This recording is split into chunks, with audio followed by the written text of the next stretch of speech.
The New York Police Department and the FBI searched the homes of current and former high-ranking police officials on Wednesday, as part of sweeping corruption inquiries tied to Jeffrey N.Y.P.D, once the department's top uniformed officer. Here's what we know. On Wednesday morning, internal affairs investigators and federal agents fanned out across New York, executing search warrants at the residences of multiple senior figures in the department. One of the main inquiries, being pursued jointly by police investigators and Manhattan federal prosecutors, is focused at least in part on bribery accusations. Among those targeted are Tarek Shepard, a former deputy commissioner, and Assistant Chief James McCarthy. In fact, Chief McCarthy was removed from his post leading the department's Manhattan South Patrol Bureau the night before the searches and placed on modified duty. Meanwhile, FBI agents separately searched N.Y.P.D's own home, and this was at least the second time they've done so in 2 years.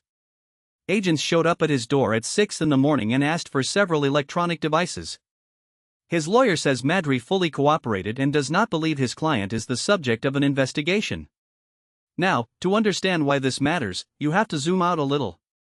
N.Y.P.D served as chief of department under former Mayor Eric Adams from 2022 to 2024, making him the most powerful uniformed officer in the country's largest police force at a time when Adams kept an unusually tight grip on the department. During those years, federal and state investigators were already circling the administration. Phones were seized from multiple top officials, including Adams's second police commissioner, a former deputy mayor for public safety, and a close mayoral advisor. Adams himself was charged with federal corruption offenses in 2024, becoming the first sitting New York City mayor in modern history to face criminal charges. That case was later dropped after the Justice Department said pursuing it was interfering with the mayor's cooperation on immigration enforcement. Adams has denied any wrongdoing. N.Y.P.D resigned in December 2024 amid a separate inquiry into alleged abuse of overtime pay and accusations of sexual misconduct, accusations he has also denied.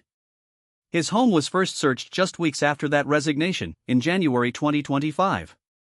And here's where Wednesday gets even more striking. All of this happened on the same morning that federal agents arrested Frank Carone, Adams's former chief of staff, as part of a third, entirely separate investigation. 3 different inquiries, all converging on top officials from the same administration, all on the same day. Police Commissioner Jessica Tisch, who was appointed by Adams in November 2024 specifically to clean house, said in a statement that the investigation is ongoing and relates to conduct by both former and current department members. She framed the searches as part of her commitment to hold the department to its, quote, highest ideals. What we're watching unfold is a prolonged federal and local reckoning with an era of New York City government where the lines between loyalty, power, and alleged corruption appear to have blurred at the very top of law enforcement, and the accounting for that era is clearly far from over. That's the story for today. Stay with us as this one continues to develop.